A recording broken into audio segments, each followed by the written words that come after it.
Shalom Aleichem again, and welcome back to our weekly shir of Hilchos Tzedakah. So we're holding over here our 9-minute shir Hilchos Tzedakah. We're in the middle of very interesting halachas. Last week, if you recall, we went over some of the halachas about the different lavim that a person can transgress if he has an obligation to give tzedakah and he decides to turn away his head and not give that tzedakah. We mentioned the different details that get involved in these shilas that come up every single day. So I want to continue a few different points about that shilah, and then we'll finish with that topic and we'll try to move on. B'siyata d'shmaya.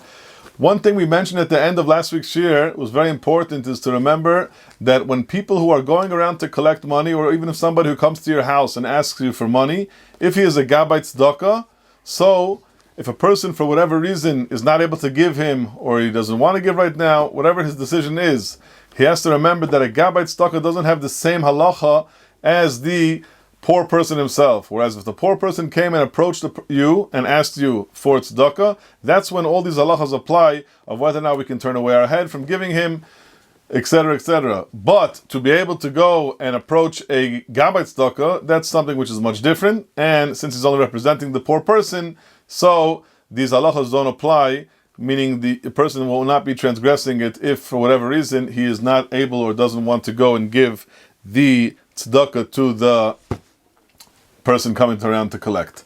A continuation of this sugya is to go through the two basic shilas that come up afterwards, and that is a person bichlal obligated to give tzedakah while a poor person's coming around and he's in the middle of davening? He's davening, he's in the middle of tefillah, he's in the different parts of davening, and people are coming around, which happens to be something which we see every single day in shul. And the question is, am I obligated? And if I'm not obligated, so I surely shouldn't be responsible to fulfill those mitzvahs, and therefore I'm not going to be transgressing any of those lavim which you mentioned before. That's what it would sound like. So the emes is that there is a big machlokas about this. The source of this sugya is coming from the sugya at large in Shas, which is discussed in a few different mesechtas, and that is oisik b'mitzvah pater min mitzvah. Somebody who is involved now in one mitzvah, he's exempt from a different mitzvah. So right now I'm involved in the mitzvah of tefillah.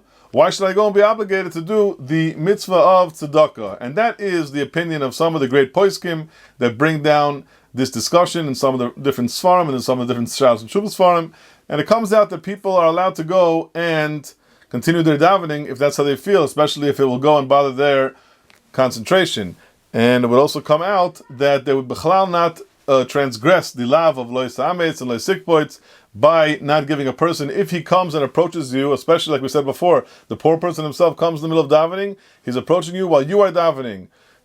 A person should know that there are opinions that say that you are exempt from giving him, and of course, therefore, you will not be liable for that lav in the Torah of lois ha'ametz and lois sikboitz, because you are exempt from giving the tzedakah. That is, like I said, the klal that many persons take on, oisik b'mitzvah, pater min mitzvah, you are exempt from doing another mitzvah. However, some of the other poskim that discuss the question based on a big machlokas rishonim, they say, what about efshel lekayim shneim? What does it mean? A person is able to go and accomplish both. I can go and continue davening, I could shackle and daven with my concentration, and I can also give him the few cents or the few dollars that I want to give the person coming around. If that's the case, so then, of course, a person should go and try to do that and give tzedakah because he's able to go and accomplish both.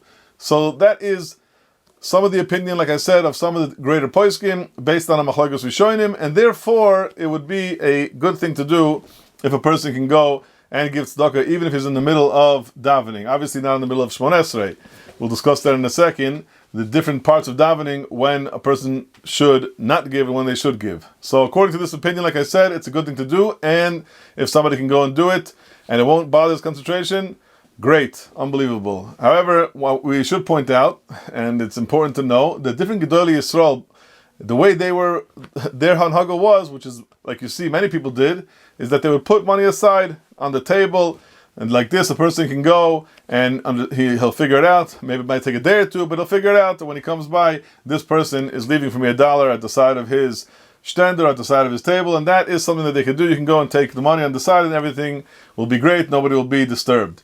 Now, like I said before, I want to just point out that all this is a discussion during davening, like in Psukei de Zimra, or after Baruch Hu even during Birchas Kriya Shema. However, when it comes to Kriya Shema itself, so there we have a special halacha that we're not allowed to go and be involved in any other things, and that is that during the Parsha Rishoina, for sure, a person should not give tzedakah during the Parsha Rishoina.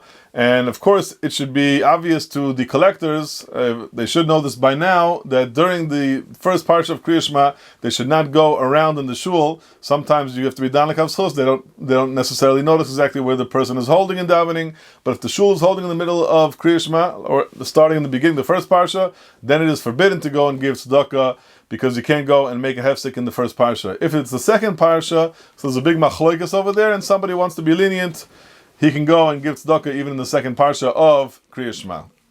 In regards to learning, a person's sitting and learning, and somebody comes around and he asks you for tzedakah. So the basic halacha applies there. There it's even a little bit more lenient, that a person should go and give the tzedakah even while he's in the middle of learning, and that's something that a person should try to do. And sitting and learning is not a excuse to exempt him from his obligation. Even less than what we mentioned before in regards to davening. Okay, this is the basic halachas, like we said, that carry us through the first siman of Hilchos Tzedakah, Yerodei Siman Reish Mem Zayin.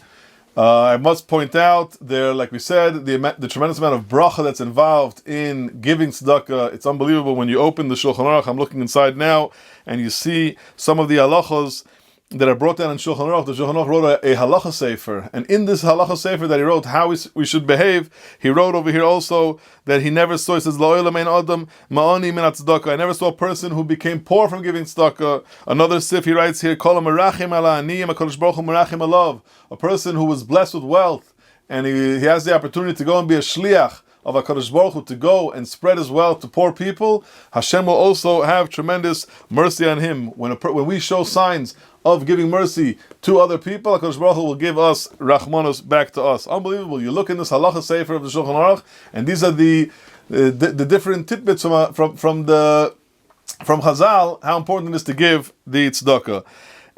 In the last sif, in Sif Dalid, so we see an interesting thing over here. The Ramah brings down. We know the famous Gemara in Tainis and Daf Tes. The Gemara in Tainis says over there, Aser Kadesh Tis Asher.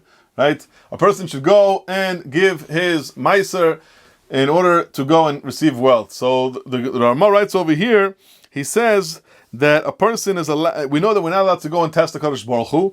However, when it comes to meiser, if you want to give meiser, so then it's mutter to go and be menaseh Kadosh Baruch Hu, but not for other tzedakahs. So the question is, what exactly that Ramah means? What does it mean we can go and test the Kadosh Baruch Hu when it comes to meiser, and other tzedakahs we can't? So there are different explanations what that means. Some say it's referring to choimesh, the extra amount, giving 20% of what you earned, and some say that refers to that.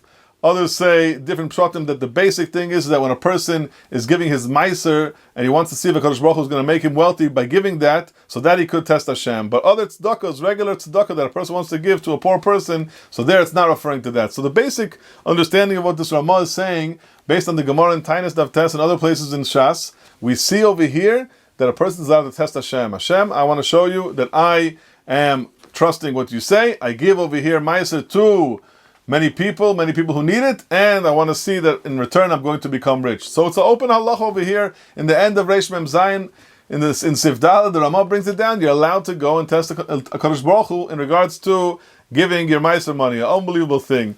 So a very interesting point comes out. We'll end with this, and that is what somebody once came to Rav Yashiv, Rav Yosef Shalom Yashiv Zatzal, and they came over to him and they told him, I don't understand. I read this halacha, I understand this chazal, and I try giving meiser and meiser and meiser, and I don't see them getting wealthy. I don't see any wealth. What's going on over here? Why is it that you say I'm allowed to test the Kadosh Baruch Hu, but I don't see the returns? We understand that all the returns are referring to in this world and not in the next world. And Rabbi Yashiv asked him, how are your children doing? He told him, Baruch Hashem. How's your wife doing? He said, great. He said, how's your family feeling? He said, great. He said, not everything is about money. Wealth comes in many areas of success, of health, of so much that we can be thankful for to HaKadosh Baruch Hu. And therefore we have to remember that not always will it come in a money form, but it'll come in a wealth form in many other areas. Everyone should have a great day. Thank you all for listening. Next week, Amir Hashem, will continue with the halachas of tzedakah. Thank you all for listening.